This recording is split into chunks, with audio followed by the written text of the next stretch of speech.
Hello friends, मैं हूं अजीज शेख। आप देख रहे हैं movie stock movie explain channel, जिस पर आज मैं बात करने वाला हूं the Falcon and the Winter Soldier के 6th और फाइनल एपिसोड के बारे में, जिसे देखकर अब फैंस के सारे डाउट्स क्लियर हो गए होंगे। क्योंकि जितनी भी थियरीज इसके पिछले एपिसोड्स को देखकर फैंस ने बनाई थी एमसीयू वालों की तरफ से, उस पर अब फुल स्टॉप लगाया गया है इस फाइनल एपिसोड से, वो भी फ्यूचर के कुछ हिंट्स को देकर, जो कि हर बार एमसीयू वाले करते ही है, खास करके falcon and the Winter Soldier के सीजन 2 के टाइटल को लेकर, जिसकी बात मैंने आपको कई महीने पहले ही बता दी थी कि falcon and the winter Soldier के सीजन 2 का टाइटल ये नहीं रहेगा। और अब उसकी कंफर्मेशन ये फाइनल एपिसोड अपने एंडिंग क्रेडिट सीन में देता है कि एक्चुअल में इसके सीजन 2 का नाम अब falcon and the winter soldier नहीं बल्कि captain America and the winter soldier है, जो कि अब फैल्कन बन गया है। और फैल्कन की जिम्मेदारी की बात करें तो अभी इस यूनिवर्स में फैल्कन का क्रेडिट जैक्विन टोरस ने संभाला है, जिसका फिलहाल तो इस एपिसोड में ऐसा कोई भी हिंट नहीं दिया गया, जो फैंस के लिए डिसअपॉइंटमेंट रहेगी। लेकिन फिर अगर उसी बातों को सोचे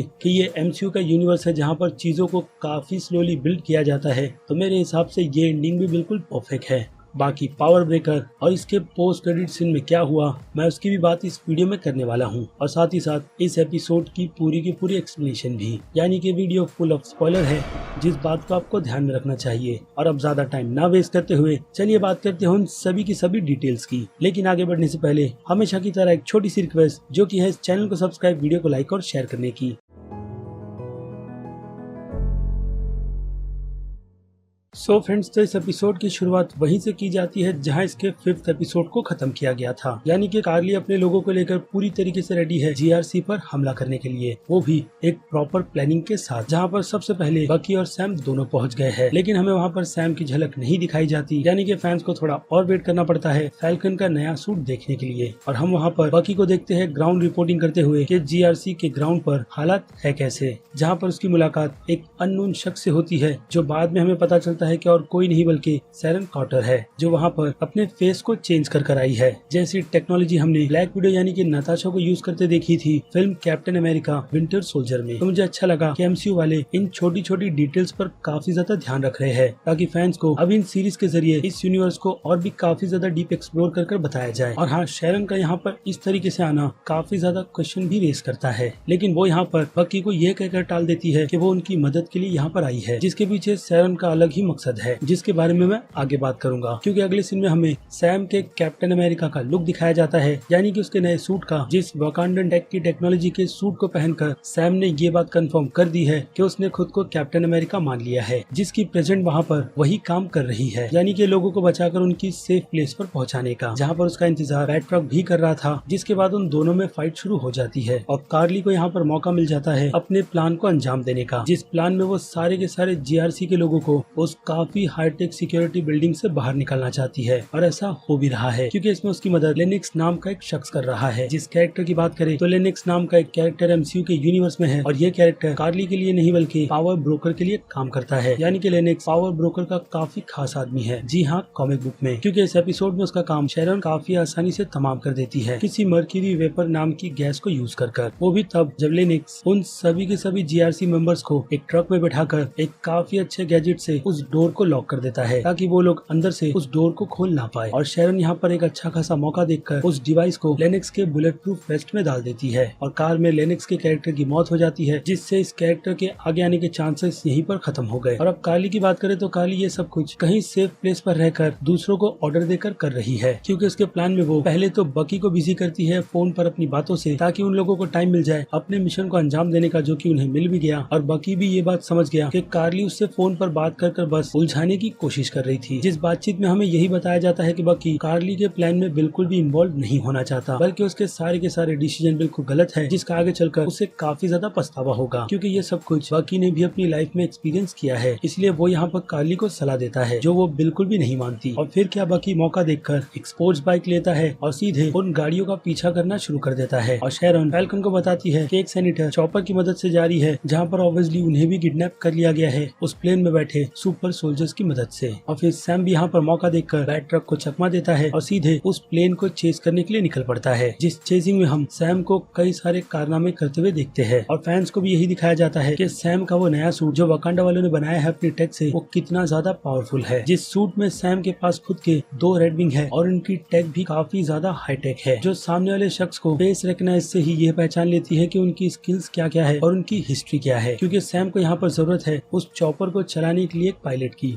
जो कि खुद सेनेटर ही है। इसलिए सैम का प्लान यहाँ पर उस पायलट को चॉपर से बाहर निकालने का है, जो कि वो काफी स्मार्ट तरीके से निकालता भी है और सेनेटर उस प्लेन को संभाल लेती है। इसके अलावा वहाँ पर एक और पुलिस का चॉपर भी होता है, जिसके क्रैश होने से पहले सैम उसमें से पायलट्स को बाहर निकालता है और हम देखते हैं कि वो चॉपर सीधे सैम के उस सूट से बाउंस होकर ब्रिज से पानी में गिर जाता है। इसके अलावा हम सैम के कैरेक्टर को पानी में गिरता हुआ भी देखते हैं, जिसके अंदर जाने के बाद भी सैम को कुछ नहीं होता। और हाँ, इस बार के विंग इतने ज्यादा स्ट्रॉन्ग है कि सैम उनकी मदद से एक जगह पर बिल्कुल खड़ा और डटा रह सकता है, यानी कि उन विंग्स को उस जगह पर जमीन में गाड़ कर। और फिर से कार्ली पर आ जाए तो कार्ली का प्लान उन सभी के सभी सेनेटर्स को पकड़कर जान से मारने का है, क्योंकि वो जीआरसी की वोटिंग रुकवाना चाहती थी, जिसमें वो सभी लोग पूरी तरीके से सक्सेस हुए हैं। और एक बार फिर कार्ली के लोग उसके इस प्लान से थोड़ा डरे हुए हैं, यानी कि कार्ली के इरादे ठीक नहीं, लेकिन फिर भी वो लोग कार्ली के कहने पर उसका साथ देना शुरू कर देते हैं, जिसमें वो सभी उन्हीं सेनेटर्स की गाड़ियों को रोककर हाईजैक करते हैं ताकि वो लोग उन गाड़ियों को अपने ठिकाने पर ले जाए। लेकिन अनफॉर्चुनेट ऐसा हो नहीं पाता, क्योंकि वहाँ पर बकी बिल्कुल टाइम पर पहुँच जाता है और कार्ली बकी को बिजी रखने के लिए बगल में ही खड़ी दूसरी वैन को आग लगा देती है, ताकि उन लोगों के पास एक अच्छा खासा मौका रहे इस जगह से निकलने का। लेकिन कार्ली का वो प्लान भी फेल होता है और रीजन है जॉन वॉकर के कैरेक्टर की एंट्री, जो वहाँ पर अपनी बनाई गई शील्ड के साथ कार्ली को रोकने के लिए पहुँच जाता है, ताकि वो अपने दोस्त ले मार का बदला ले सके। और कार्ली उसे कहती भी है कि उसने उसके दोस्त को जानबूझकर नहीं मारा, लेकिन जॉन कार्ली की उस बात को बिल्कुल इग्नोर कर सीधे उस पर हमला कर देता है। और उस फाइट में हम ये भी देखते हैं कि जॉन ने जिस शील्ड को बनाकर लाया था, उस शील्ड का काम यहाँ पर बहुत ही आसानी से तमाम हो जाता है, क्योंकि ये शील्ड वाइब्रेनियम टेक से नहीं बल्कि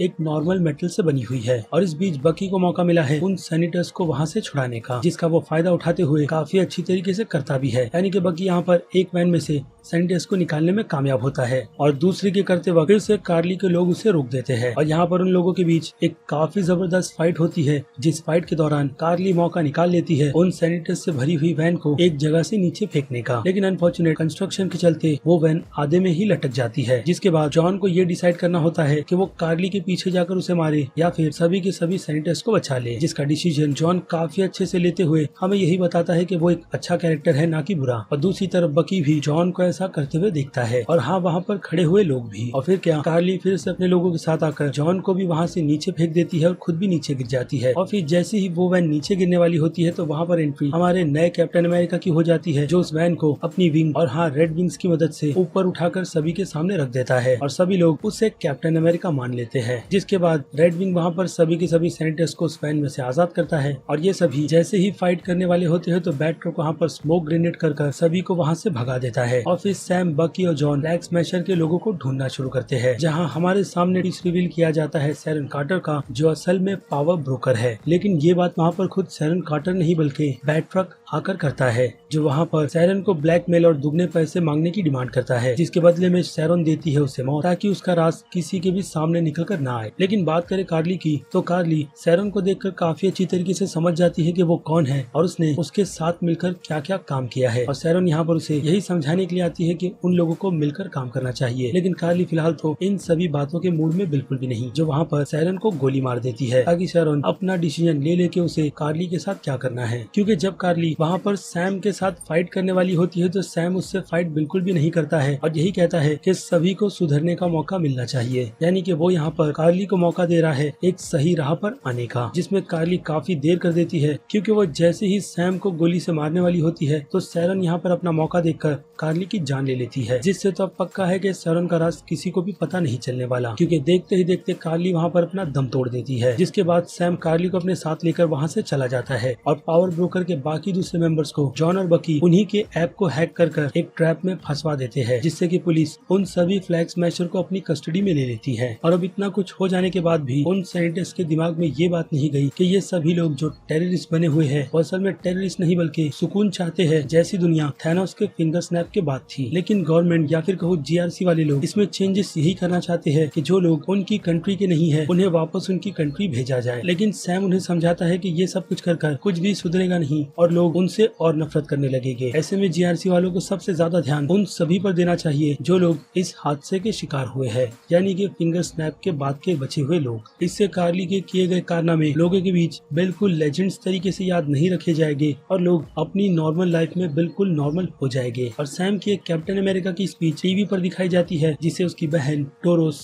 आइजिया ब्रैडली और बकी वहाँ पर खुद खड़ा हुआ लाइव देख रहा है, जिसे अब जाकर सुकून मिला कि सैम फाइनली कैप्टन अमेरिका बन गया है और अपनी जिम्मेदारियों को भी निभा रहा है। और फिर उसकी स्पीच के बाद बकी उसे शैरन से मिलाता है, जिसकी हालत गोली लगने के बाद फिलहाल तो ठीक नहीं, लेकिन शैरन फिर भी हॉस्पिटल जाने से मना कर देती है। जिसके बाद बकी उसे अपने साथ ले जाता है और शैरन जाते वक्त सैम के सूट की तारीफ करती है और सैम भी उसे यही याद दिलाता है कि वो अपने वादे को नहीं भूला है। जिसके बाद वहाँ पर एजेंट सैम को यही कहता है कि फ्लैग स्मैशर का एक मेंबर घायल है लेकिन भाग गया है। और दूसरी तरफ हम फ्लैग स्मैशर के मेंबर्स को देखते हैं, जिन्हें एक वैन में डालकर किसी सेफ प्लेस पर ले जाने की कोशिश की जा रही है, जो कि ऐसा होता नहीं, क्योंकि जीमो का बटलर वहाँ पर रिमोट को दबाकर उस कार को ब्लास्ट कर देता है। यानी कि जीमो ने भी अपना वादा निभाया सुपर सोल्जर्स को मारने का, जिसकी खुशी उसे रैप की प्रिजन में बैठकर काफी अच्छी तरीके से हो रही है। और बाय द वे इस रैप को दिखाकर ये बात कंफर्म कर दी गई है कि एमसीयू के यूनिवर्स की यही रैफ्ट है, ना कि वकांडा की टेक की बनाई गई कोई दूसरी। लेकिन बात करें फ्लैग स्मैशर के उस एक मेंबर के भागने की, तो उससे चांसेस फिर से एमसीयू के फ्यूचर में सुपर सोल्जर्स के और आने के हैं, क्योंकि उस बंदे को पकड़ा जाएगा जिसके ब्लड के सैंपल से और सुपर सोल्जर सीरम बनाने के चांसेस है। और दूसरी तरफ हम फिर से वेल के कैरेक्टर को देखते हैं, जो वहाँ पर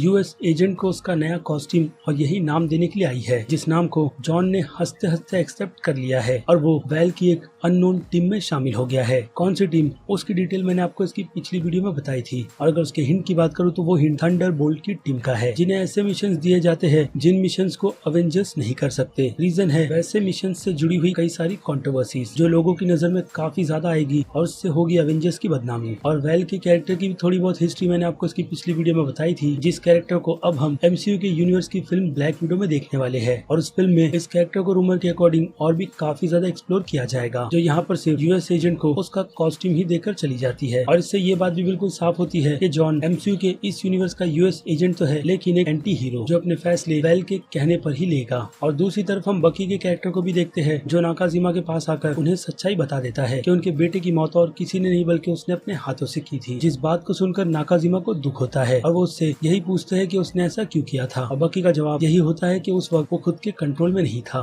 क्यों, तो उसकी हिस्ट्री में जाने की मुझे जरूरत है नहीं, क्योंकि बकी के पास्ट के बारे में आप सभी को पता है। इसके अलावा बकी अपनी वो डायरी डॉक्टर रेनर को दे देता है जो उसकी साइकेट्रिस्ट थी, यही कहते हुए कि उसकी ये किताब पूरी हो गई। यानी कि उस लिस्ट में बकी ने जितने भी लोगों का नाम लिखा था, बकी ने उन सभी से जाकर बिल्कुल सच बताया है, जिसे हमें तो इस एपिसोड में बताया नहीं गया, लेकिन इसका मतलब वही है। इसके अलावा वो अपनी डॉक्टर को थैंक्स भी कहता है, जिसे बाद में हम नाकाजिमा पर नजर रखते हुए देखते हैं कि वो अपनी लाइफ को बिल्कुल सही तरीके से एंजॉय कर भी रहे हैं या नहीं, जो कि फिलहाल तो बिल्कुल ठीक है। और नाकाजिमा का ध्यान रखने के लिए वहाँ पर वही रेस्टोरेंट की वेटर है जिसके साथ बकी डेट पर गया था। लेकिन बकी की लव स्टोरी के यहाँ पर आगे कंटिन्यू नहीं किया गया, क्योंकि बकी को एक फैमिली मिल गई है जो फैमिली सैम की है। तो इस पार्टी के इवेंट से पहले हमें सैम का कैरेक्टर दिखाया जाता है, जो वहाँ से सीधे आइजिया से मिलने के लिए जाते हैं और उन्हें गिफ्ट देने भी, जो गिफ्ट आइजिया की हिस्ट्री है, जिसे कैप्टन अमेरिका के साथ उनके एग्जीबिशन में रखा गया है, ताकि अब लोग आइजिया का नाम बिल्कुल भी ना भूल पाए कि उन्होंने हिस्ट्री में अपने देश के लिए क्या कुछ किया था और किस तरीके से सिस्टम ने उन्हें पूरी दुनिया की नजरों से गायब कर दिया। लेकिन अब सच सभी के सामने है, जिसका क्रेडिट अगेन सैम को ही जाता है। इसके अलावा हमें इलाइजा के कैरेक्टर को जिस तरीके से दिखाया जाता है, उससे ये बात भी साफ होती है कि इस कैरेक्टर का फ्यूचर एमसीयू के यूनिवर्स में है, क्योंकि अभी इस कैरेक्टर को भी बहुत कुछ सीखना बाकी है, खास करके मैनर्स। और फिर यहाँ पर होता है ये फाइनल एपिसोड खत्म, जिसके पोस्ट क्रेडिट सीन में हम शैरन कार्टर को उसकी पोजीशन फिर से लेते हुए देखते हैं, यानी कि अब वो फिर से एजेंट कार्टर बन गई है। और इसका भी क्रेडिट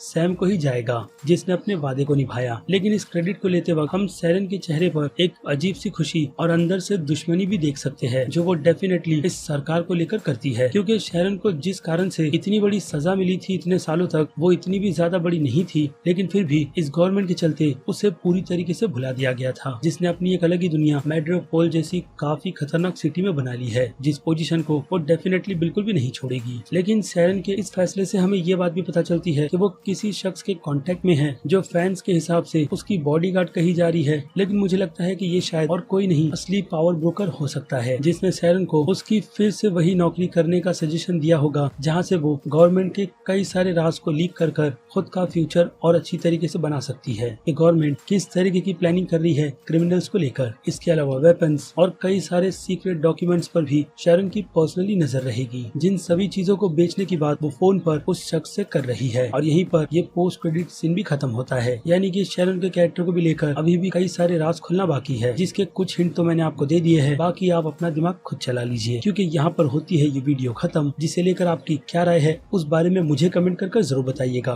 कि falcon and the winter soldier का ये फाइनल एपिसोड आपको कितना ज्यादा पसंद आया है और कितना नहीं। और इसके अलावा अगर आपको मेरी ये मेहनत जरा सी पसंद आई है तो मेरे इस वीडियो को भी लाइक करना बिल्कुल भी मत भूलिएगा, ताकि मुझे मोटिवेशन मिलती रहे इस टाइप के कंटेंट को अपने चैनल पर कंटिन्यू रखने की। और अब चलिए खत्म करते हैं वीडियो को यहीं पर। मैं हूँ अजीज शेख, आप देख रहे थे movie stock movie explain channel, जिसे अगर आपने अभी तक सब्सक्राइब नहीं किया है तो सब्सक्राइब कर लीजिए और बगल में बने हुए इस बेल आइकन के साथ साथ नोटिफिकेशन को भी ऑल पर क्लिक कर दीजिएगा। बाकी मैं मिलूंगा जल्दी आपसे दूसरी किसी वीडियो में किसी और फिल्म या फिर किसी और सीरीज के टॉपिक पर बात करते हुए। तब तक के लिए आप मेरे चैनल के बाकी दूसरे वीडियोस को एंजॉय कीजिए और टिल देन